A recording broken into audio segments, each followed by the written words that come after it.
आप सभी का राजकीय महाविद्यालय श्री कर्णपुर के यूट्यूब चैनल में स्वागत है। आज हम BA तृतीय वर्ष भारत का भूगोल में जलवायु में मुख्यतः वर्षा ऋतु के बारे में चर्चा करेंगे। इससे पहले हमने भारत की जलवायु को प्रभावित करने वाले कारकों के बारे में चर्चा की थी। वर्षा ऋतु में मौसमी दशाएं। वर्षा ऋतु के समय में पूरे देश में समरूपता नहीं मिलती है। इसका अर्थ यह है कि भारत के कुछ ऐसे स्थान हैं जहां अधिक वर्षा होती है, कहीं कम वर्षा होती है, कहीं मध्यम वर्षा होती है और उनके समय में भी अंतर होता है। कोई जून में वर्षा होती है, कहीं जुलाई में और कहीं अगस्त में। मानसून विभिन्न स्थानों पर विभिन्न तिथियों पर पहुंचता है। वर्षा ऋतु मुख्यतः जून से सितंबर के मध्य मानी गई है। इस समय में दक्षिणी पश्चिमी मानसून का प्रभाव रहता है। भारत की जो वर्षा ऋतु है मुख्यतः मानसूनी पवनों के कारण होती है और भारत में आने वाले मानसून को दक्षिणी पश्चिमी मानसून के नाम से जाना जाता है, जो कि वर्षा ऋतु में आता है। इस समय जून सबसे गर्म महीना रहता है। जून में उच्चतम तापमान के कारण ही न्यून वायुदाब बन जाता है। हमने इससे पहले वाले चैप्टर में यह जाना था कि अधिकतम तापमान के कारण जो वायुदाब है वह न्यून बनता है और उच्च तापमान के कारण जून महीने में भारत में न्यून वायुदाब बनता है। परिणाम स्वरूप आर्द्र पवनें इस क्षेत्र की ओर चलने लगती है तो अचानक वर्षा प्रारंभ हो जाती है, जिसे मानसून का प्रस्फोट या मानसून का फटना कहते हैं। दक्षिण भारत में तटीय क्षेत्रों में वर्षा जून के प्रथम सप्ताह में प्रारंभ हो जाती है। केरल तट पर जून के प्रथम सप्ताह में मानसून वर्षा प्रारंभ हो जाती है। केरल पर लगभग 1 जून तक मानसून पहुंच जाता है। भारत में दक्षिणी पश्चिमी मानसून को 2 शाखाओं के रूप में बांटा गया है, अरब सागर की मानसून शाखा और बंगाल की खाड़ी की मानसून शाखा। मुख्यतः यह दक्षिणी पश्चिमी मानसून ही है, जो कि भारत के प्रायद्वीपीय आकार की स्थिति के कारण अरब सागर की शाखा और बंगाल की खाड़ी की शाखा के रूप में बंट जाती है। अरब सागर की मानसून शाखा प्रभाव क्षेत्र। इसका प्रभाव क्षेत्र केरल, महाराष्ट्र, गुजरात तथा कुछ भाग मध्य प्रदेश में सम्मिलित है। इस शाखा से सर्वप्रथम केरल में वर्षा होती है। तत्पश्चात यह उत्तर दिशा में अग्रसर यानी बढ़ने लगती है। मुंबई में लगभग 187.5 सेंटीमीटर वर्षा होती है, जबकि पुणे उससे कुछ ही दूरी पर है और वहाँ केवल 50 सेंटीमीटर ही वर्षा होती है।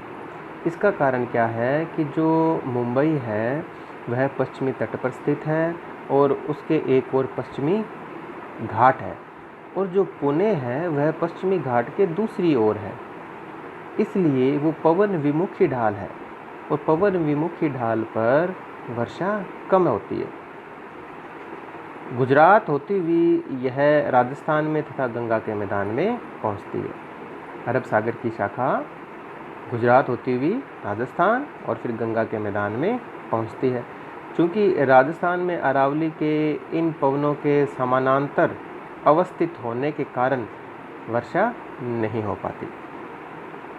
यह शाखा आगे हरियाणा व हिमाचल तक पहुंचती है। इसकी एक अन्य शाखा कच्छ एवं सौराष्ट्र तक जाती है। बंगाल की खाड़ी की मानसून शाखा।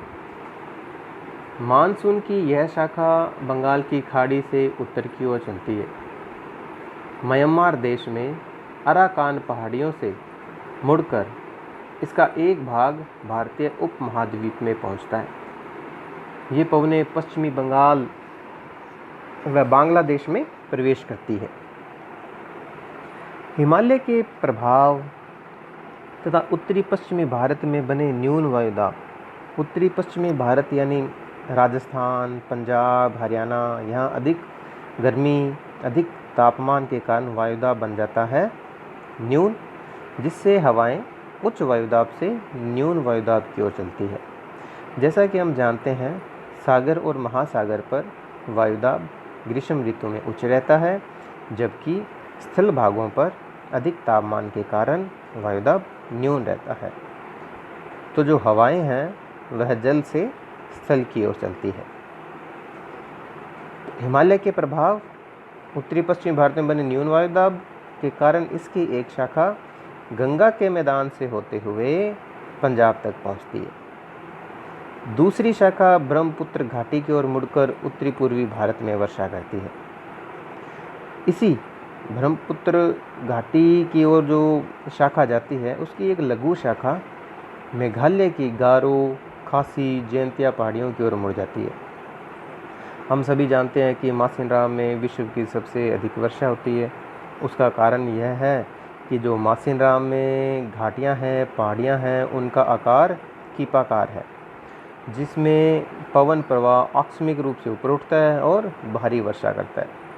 और कीपाकार होने के कारण हवाएं वहीं बार बार घूमती रहती है, ऊपर उठती रहती है और वर्षा करती रहती है। दूसरी शाखा हिमालय के अवरोध के कारण पश्चिम में मुड़ जाती है, क्योंकि राजस्थान, पंजाब, हरियाणा में जो वायुदाब है वह न्यून होता है।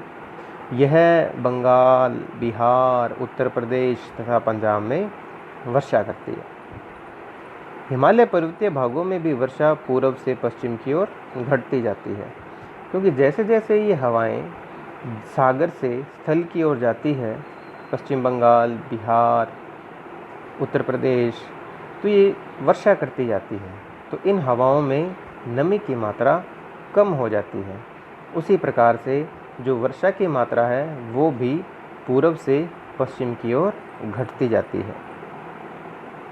यह वर्षा बीच बीच में रुक रुक कर होती है।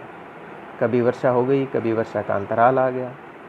दक्षिणी पश्चिमी मानसून की दोनों ही शाखाओं द्वारा उत्तरी पश्चिमी राजस्थान में पर्याप्त वर्षा नहीं होती, क्योंकि जो अरब सागर की शाखा की वर्षा है वह दक्षिण पश्चिम से उत्तर पूर्व की ओर चलती है, और उसी अनुरूप जो राजस्थान में अरावली पर्वतमाला है वो भी दक्षिण पश्चिम से उत्तर पूर्व की ओर फैली हुई है। तो पर्याप्त अवरोध न होने के कारण जो हवाएं हैं ये बिना वर्षा किए हुए पंजाब और हिमाचल प्रदेश तक चली जाती है। अगर अरावली पर्वतमाला दक्षिण पश्चिम से उत्तर पूर्व की ओर न होकर के पूर्व पश्चिम की ओर फैली होती तो वहाँ यह शाखा पर्याप्त वर्षा कर पाती। इसी प्रकार जो बंगाल की खाड़ी की शाखा है वह जब वर्षा करती हुई पश्चिम बंगाल, बिहार, उत्तर प्रदेश, हरियाणा और राजस्थान तक आती है तो उसमें नमी की मात्रा कम हो जाती है। इस प्रकार से इन दोनों ही शाखाओं से राजस्थान में पर्याप्त वर्षा नहीं हो पाती। और दूसरा कारण है राजस्थान में कम वर्षा होने का तापीय विलोमता। तापीय विलोमता से तात्पर्य यह है कि जो वायुमंडल की सामान्य तापमान के कम होने की दर है वह जैसे जैसे हम ऊंचाई पर जाते हैं वैसे वैसे तापमान में कमी आती जाती है। इसी के कारण पर्वतीय भाग जो कि ऊंचे हैं वहाँ तापमान कम रहता है, क्योंकि ऊंचाई के साथ तापमान घटता है। लेकिन किन्हीं कारणों से जब तापमान ऊंचाई के साथ घटने की बजाय बढ़ता है तो उसे तापमान की विलोमता कहते हैं, क्योंकि तापमान का सामान्य नियम घटना है, लेकिन वो बढ़ जाता है तो ऑपोजिट हो जाता है, तो वह क्या कहलाता है? तापमान की विलोमता। इस कारण से भी क्षोभ मंडल में ऊंचाई के साथ तापमान घटता है, लेकिन इस मरुस्थल में क्षोभ मंडल के निचले भाग में तापमान घटने की जगह बढ़ जाता है, और जिसका कारण राजस्थान में चलने वाले जो ये धूल कण हैं इनकी वजह से। अब जब तापमान ऊपर अधिक होगा तो जो वाष्प है वह संघनित नहीं हो पाएगी और वर्षा नहीं कर पाएगी। अगर जैसे ही कुछ कारणों से ये तापमान विलोमता की स्थिति हट जाती है तो राजस्थान में वर्षा शुरू हो जाती है। यह भारत में थी अरब सागर की शाखा और बंगाल की खाड़ी की शाखा का एक सामान्य परिचय, जो भारत में दक्षिणी पश्चिमी मानसून के माध्यम से वर्षा करने का मुख्य कारण बनती है। इन्हीं के साथ जैसे भारत में पश्चिमी घाट है, उन पश्चिमी घाट के जो पवन के सामने वाले ढाल है वहाँ अधिक वर्षा, और जो उसके विपरीत ढाल है वहाँ कम वर्षा। जैसे जो पर्वत स्थान है, पश्चिमी घाट, विंध्याचल पर्वतमाला, हिमालय पर्वतमाला, ये ऊंचाई पर स्थित होने के कारण इन भागों में वर्षा होती है, और मैदानी भागों में कम, पठारी भागों में मैदानी भागों से अधिक वर्षा होती है। तो जो भारत का उच्चावच है वह वर्षा की मात्रा को निर्धारित करता है।